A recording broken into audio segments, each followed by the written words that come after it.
All right, hello everyone. I am Brian Trautschold, co-founder of Ambition, and this is my dear friend Jeremy Boudinet, Director of Enterprise Marketing at Nextiva. How you doing, man?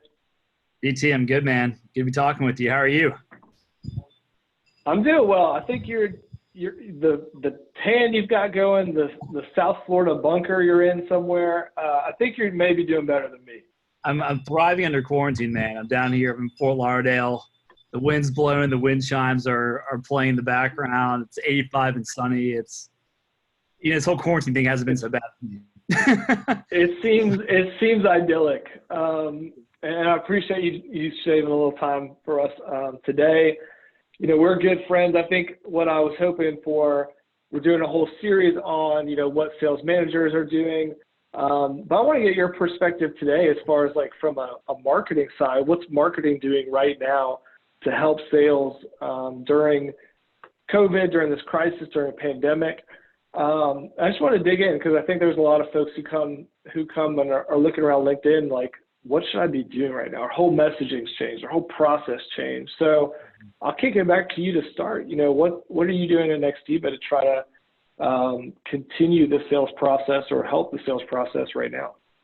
Yeah. Thanks, man. I think right now is, a real challenging time for sales and marketing leaders. It's, you got to show, you find out, you got to dig deep and find out who you are, in times like these. So a quick background, Nextiva, we're one of the largest voice over IP companies in the country. We're a cloud communications company, about 1,000 employees based in Scottsdale, Arizona. And what we do is companies use us for cloud phone systems, all sorts of business communication systems, whether it's video conference or just conferencing with people or routing inbound, outbound calls, stuff like that.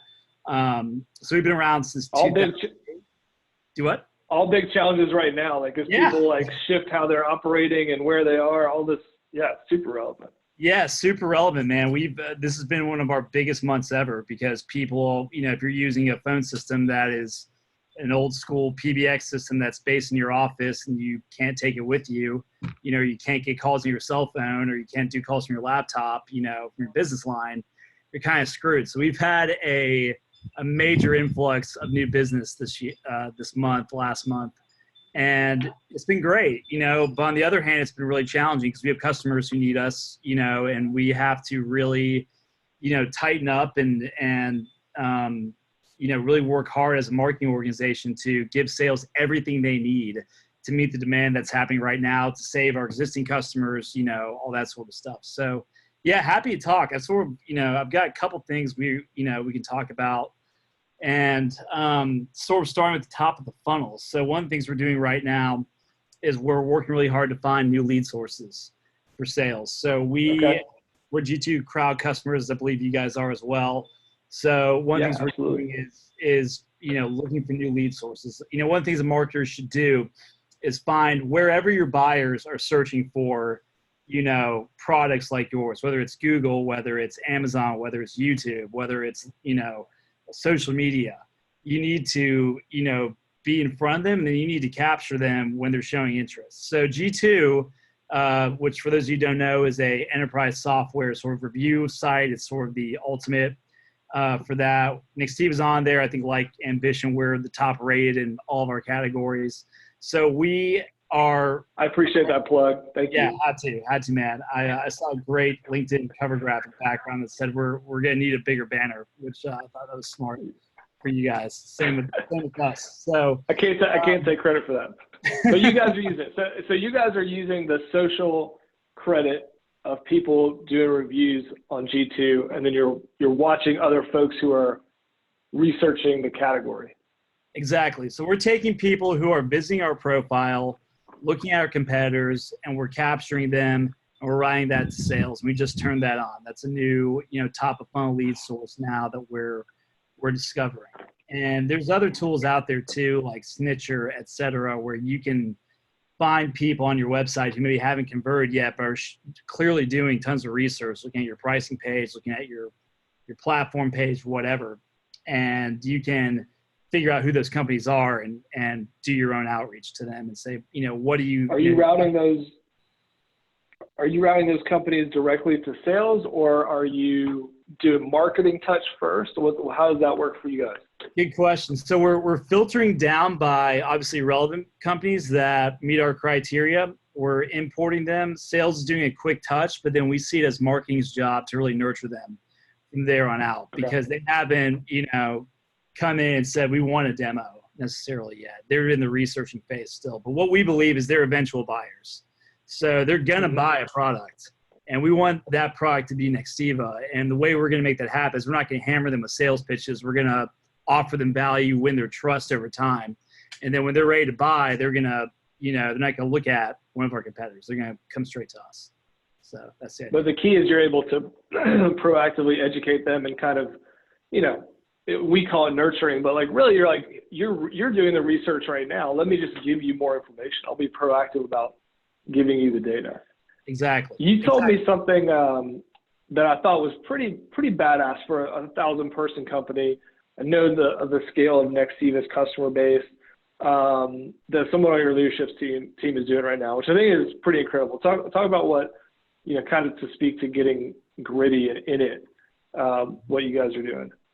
So one of the big differentiators of Nextiva is most big VoIP companies or telecom companies, think about AT&T, think about guys like that. I mean, they're these big monoliths that don't care about you.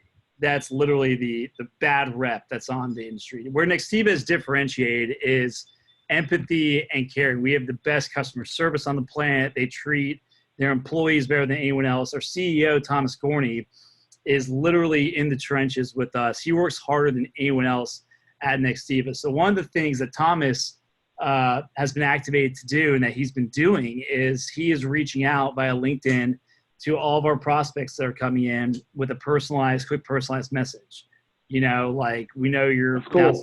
Time. Yeah. And he's not selling them further. He's just extending an olive branch saying, I'm here. I care about our customers, and what can we do to help you, basically.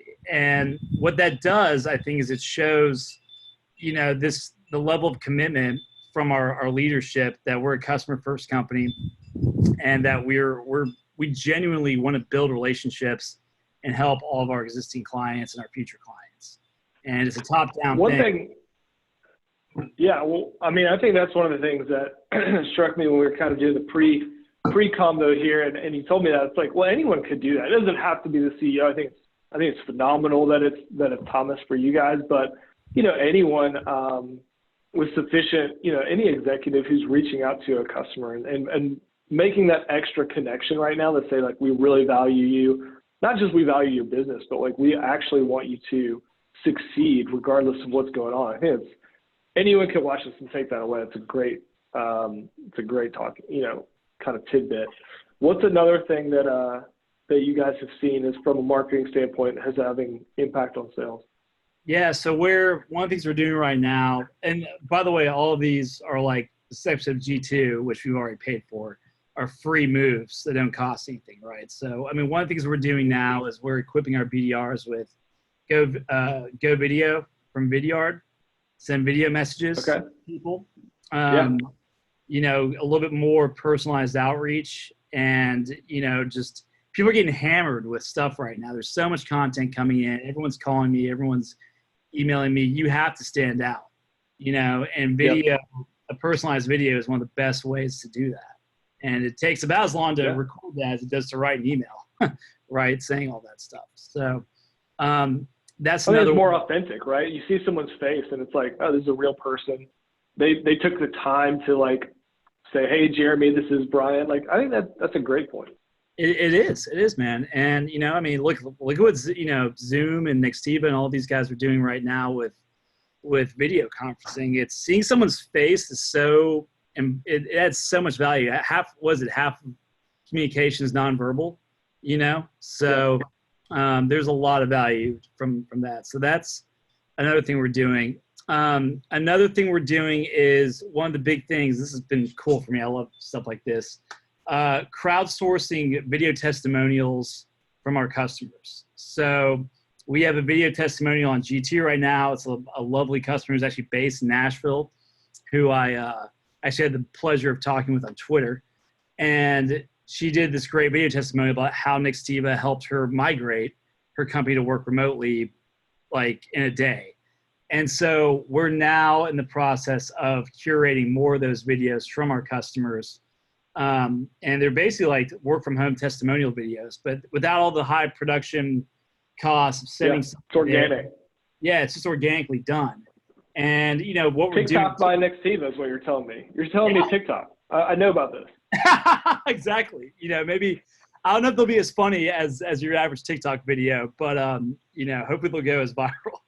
But yeah, you know, and just positioning them as thought leaders, you know, who are like, you know, it takes a lot to take it to be an IT director and to like take your entire company from like the office to at home. We did it. You know, it's hard. It's so hard. There's so much to it. It's a logistical nightmare. So, you know, the ability to do that is not to be understated. And, you know, telling the stories of the people who successfully did that is, I think, really powerful, and is going to serve us well in the future too, as I think remote work, due to, you know, what's going on right now, is, I think, going to become much more common. So, yeah, there's a good tactical piece there too, which I think even is more heightened right now. And we'll try to wrap this up quickly, but like right now, people want to hear from like their peers. They want to hear from like someone else who's done it. And I think that's a challenge that the marketing can help fill, and even sales reps can be thoughtful about it, because like you don't want to just be sold right now. You want to be shown what's possible. And in the best case scenario, it's someone, a customer or a company that looks a lot like how you look. Yeah, exactly, man. So that's what we're doing, and that's, you know, it's going to work, you know, just because people, when I want to buy something, if somebody pitches me, I'm not going to listen. What I do is I go out and do my own research, see what other people are doing. I talk to my peers in the industry, and I get recommendations from them, and that's how we buy. So, then the last thing we're doing, which I think is a critical point, it's been probably our biggest success from a marketing standpoint, is we've been doing product webinars. We were doing them at one point every single day, all day, every day for our clients. And we've had over 4,000 clients do them. And or 4,000 clients attend. Yeah. So, and all we're doing is we're walking them through, here's how to use Nextiva to work from home. Here's how to use our app. Here's how to set up our auto attendant. Here's how to do conferencing. You know, here's how to chat with your coworkers, all that stuff. So, we ran those product webinars in tandem with the customer success team. And that's been one of our best things we've done, because an important role of marketing is not just to play offense, right? You need to play defense too. You need to save your existing customers. You need to help them. You need to make sure that they're getting the most value out of your product. And, you know, people ignore, I think, too often that audience. But we had a great response to that. And we got some great, in the process of doing it, we got some great collateral we're now using for top of funnel and middle of funnel, which is like, you know, here's how to use Nextiva app. Here's how to get set up. It's that easy, you know? So that's been another important thing. And all that, you know, all this stuff costs essentially nothing to do, but it's critical. Just showing, in the running thread through all of it is showing you care, you know, talking to your colleagues in sales and customer service. Like, what do you guys need help with? Customer service, it was our call queues are backed up. How do we, you know, do something to help mitigate that? Sales, it's how do we stand out, you know, and that's all what marketing should do, is just be interfacing with these different groups and then finding out how they can help the best. And that's it, man. Absolutely. Yeah. Well, that's phenomenal. I mean, I think, you know, to tie a ribbon on it like that, those webinars are something we're doing too with office hours. And we have a marketing component on there. We have someone from the support or success team as well. And I think your part about buying is the same way a lot of people want to be serviced. Like, they don't want to necessarily have to like raise their hand, go through a queue, talk to someone. If there are resources out there to go learn from, and it's easy to digest, they're going to do that. And so I think this is a great opportunity for folks to, especially on the marketing side, like figure out how to create the library of those resources and be topical and time sensitive like your guys are doing. So that's awesome, man. Well, this has been great. I think maybe, you know, anything else you wish you were seeing out there from companies that you use or folks that you seem to be creative that are helping sales? You know, I think to my mind, it's the best stuff has just been people, anything you can offer to help people say, here's what I'm doing, you know, to like succeed right now. I mean, it could be anything, whatever your expertise is. You know, I think selling right now is very tone deaf. Offering to help right now is the best possible thing you can do, and sincerely offering to help. You know, being, you know, so that's the key. The people I see doing that right now are the ones who, you know, really are standing out to me, man. Man, that's great. Well, Jeremy, I'm glad you're down there enjoying the wind chimes in South Florida. I appreciate you joining back on the Ambition site, and we'll talk to you soon, man. Thank you. Yeah, thank you, BT, and stay safe, man. We'll see everyone soon. Yeah, be well.